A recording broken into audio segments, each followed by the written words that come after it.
Liz Crow, unfortunately, is very ill, and she emailed me last night to say she couldn't do the talk. But I've done this with her before. I mean, I've been there when she's given the talk, and she has a transcript, and I have her slides.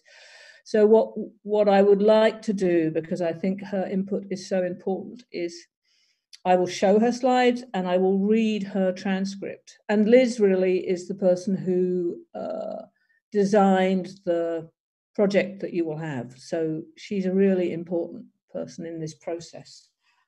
So if that's okay. Yeah.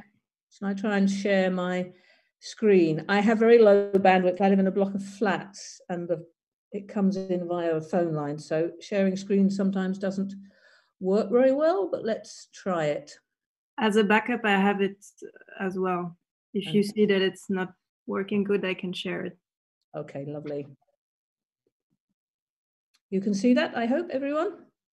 Yeah. Cool.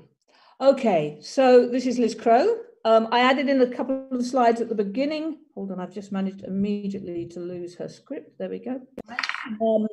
And I added in a couple of slides about her. She's an artist activist, a very different sort of artist compared to Naomi Lackmeyer, whose kind of critique is in the work itself. And then I guess with Zoe, there's a very interesting mix of where her activism works in her art practice, in her other activities. With Liz, she's been working in disability politics. I read her work as a disabled feminist writing in the 1980s. She's been really influential. She was very influential, as a lot of disabled activists were in the UK, in the development, in campaigning for what became our Disability Discrimination Act, and therefore the building regulations that we have around access. And she has a website called Roaring Girl Productions. I think you've had the URL, but it's easy to find. And you'll see a mixture of her work, her writing on that site if you want to follow that up. I got to know Liz through a project called Bedding Out. She has a chronic illness, which means that she, for a long time, she did this thing which disabled people call passing, which is where in public you can act as if you're not disabled, or if you don't have an impairment. And if you have some sort of chronic illness, often what that means is for a day in public acting normally, you might have 2 or 3 days in bed afterwards, where you, in private, you recover from being able to do that. And for Liz, that division into public and private of her life as an artist increasingly became a problem. So with Bedding Out, she brought her bed into public spaces and started exploring what that meant about what sort of person you are in different spaces.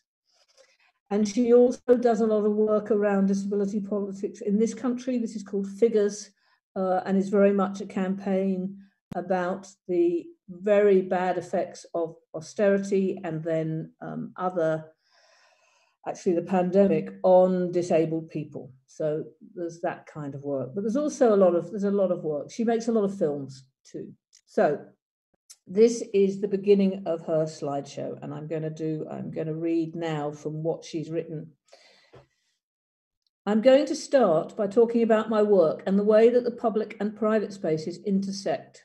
And then I'm going to look at some of the impacts of COVID-19 and highlight some of the ways they have challenged normative ideas of the public and private. I began working in film and performance activism about 20 years ago. In the early work, I looked outwards to the public, pushing for change to public spaces, resources, and events, and also part of building a movement of disabled people. But then, about 10 years ago, my work started to shift, and I began to look at where the public and private intersect.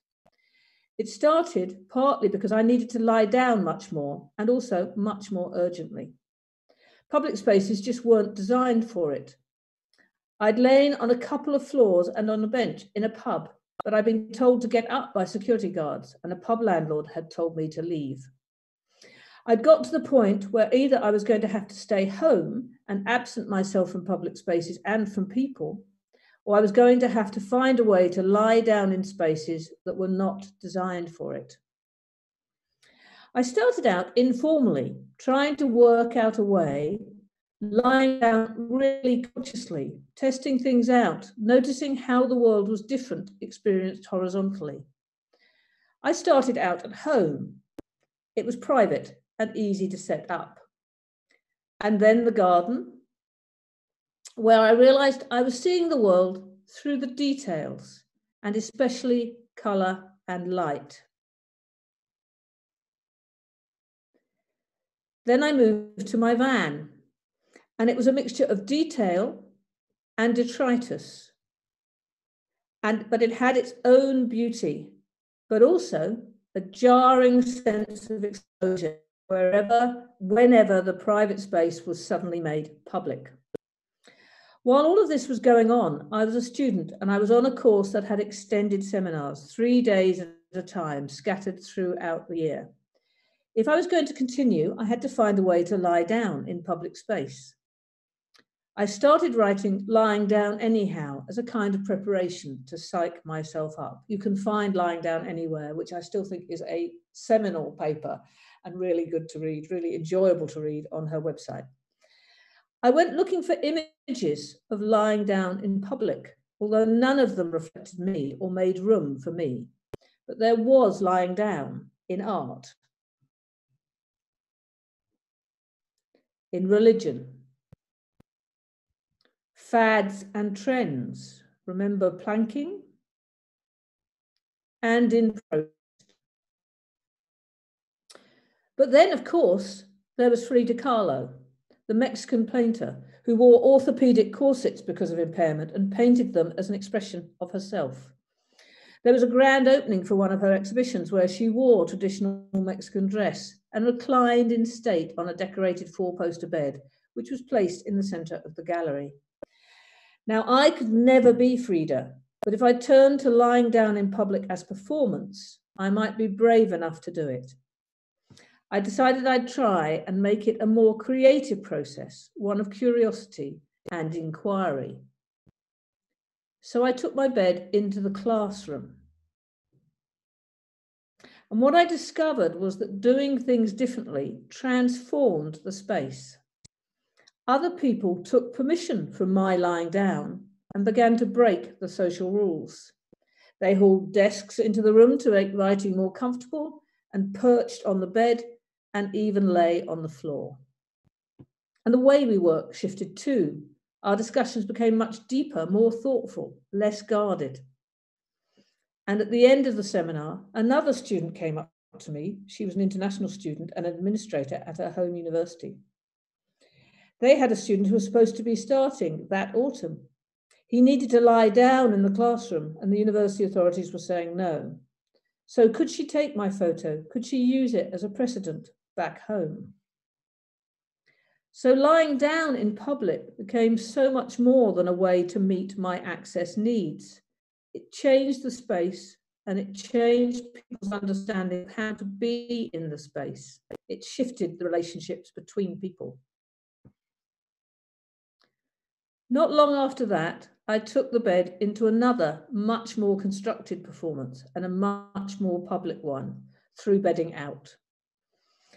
This time, it was taking a hidden version of disabled people's lives to expose and resist the UK government campaign of austerity.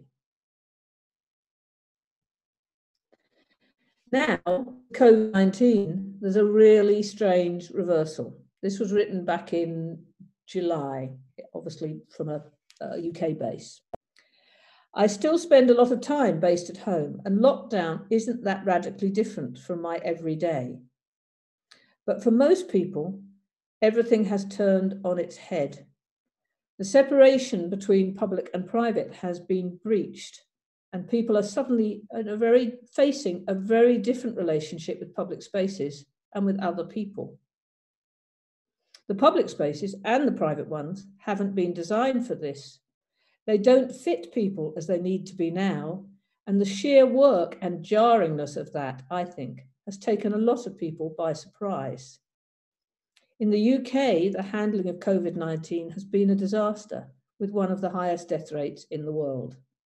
Again, remembering this was written in July.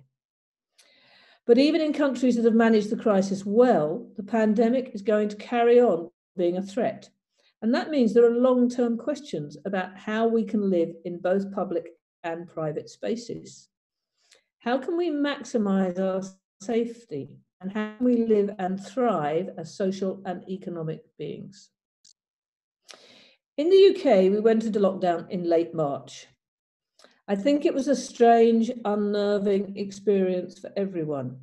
But as a disabled person, I also watched with a strange sense of familiarity, because suddenly non-disabled people found that the most ordinary things had become difficult. They didn't know how to get food supplies or travel on a bus or go to school or work.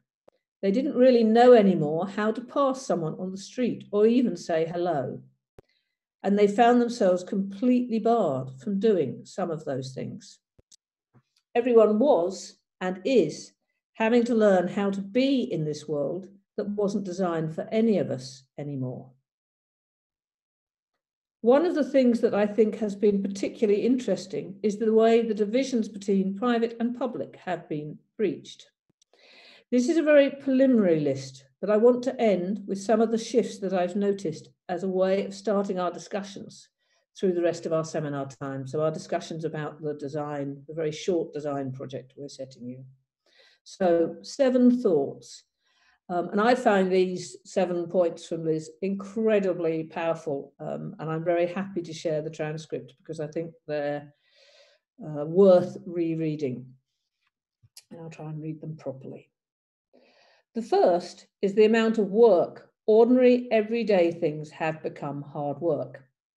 People have had to relearn so many of the things they would usually do without having to think about it.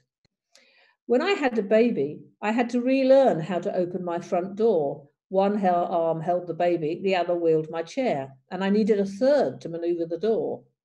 That's where we are with COVID. How do we do the ordinary essentials? How do we maneuver our way through spaces? How do we respond to being suddenly de-skilled?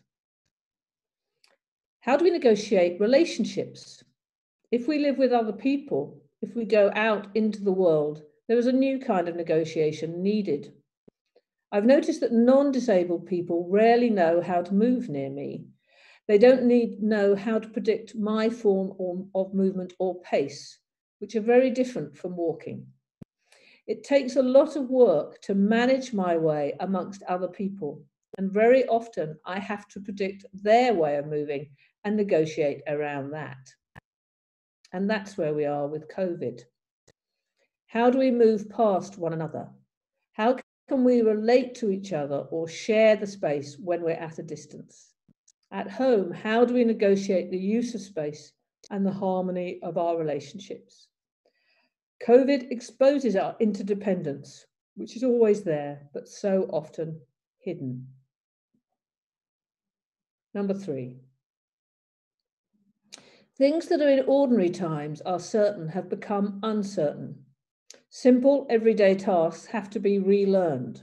For many disabled people, pandemic or not, when we go into public space, it is uncertain. When I wheel along a street, I need to be aware of the join between every paving slab. I never know whether I'll be able to get on a bus. I can never be sure of when I'll meet an intrusive question or outright hostility. I have to plan for all the possibilities, but also to try not to be overwhelmed and to complete the task I'm going out for. This is where we are with COVID. How do we plan the uncertain interim when we don't know what course it will take or how much will be demanded of us? How do we design for the long term when we're not sure what that looks like? How do we manage the psychology of that and the opportunities it presents? 4. The sense of precarity and sometimes fear is strong for large parts of the population. Where does family, education, work, and everything fit into this?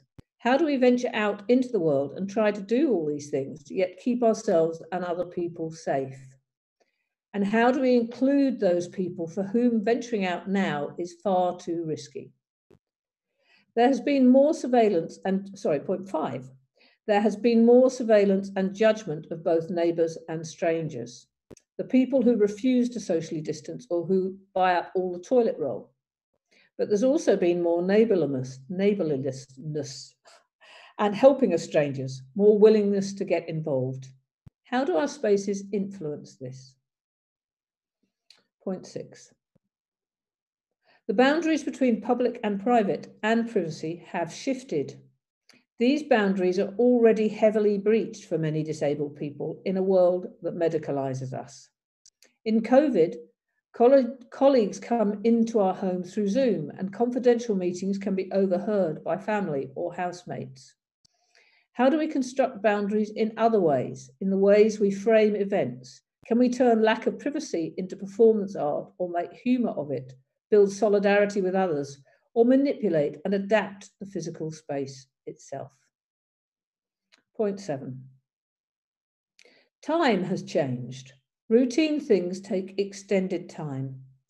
For some people, time is slowed, and for others it has sped up. But the boundaries between work time and leisure time have blurred as more people work from home. In disability studies, we refer to crip time, the way our relationships with time is different from that of the normative world. In COVID-19, what are the implications of time for how we experience and function in different spaces and relationships? For many disabled people, this has been an uncanny experience. We have been both fighting for our lives as a community because so many governments have largely excluded disabled people from their planning. But for many of us, it's also brought a kind of freedom. Staying home means not having to negotiate spaces designed for other people's not having to negotiate spaces designed for other people's bodies, and the everyday vigilance has gone. The work and negotiation, the uncertainty and fear that other people are suddenly experiencing has melted away, because if we are fortunate, our homes are spaces that fit us. If we ever needed evidence that disability is created by structural and cultural barriers rather than our bodies, here it is. And if we ever needed evidence that a surprising number of changes can be made very quickly, from online streaming of education and arts programming to neighbourhood support systems, from housing for homeless people to adapting industrial systems to manufacture ventilators, the uptake in home cooking and vegetable growing, and reductions in pollution and demonstration of our interconnectedness, COVID-19 has shown that too. The question then is how to design to keep the best of these things.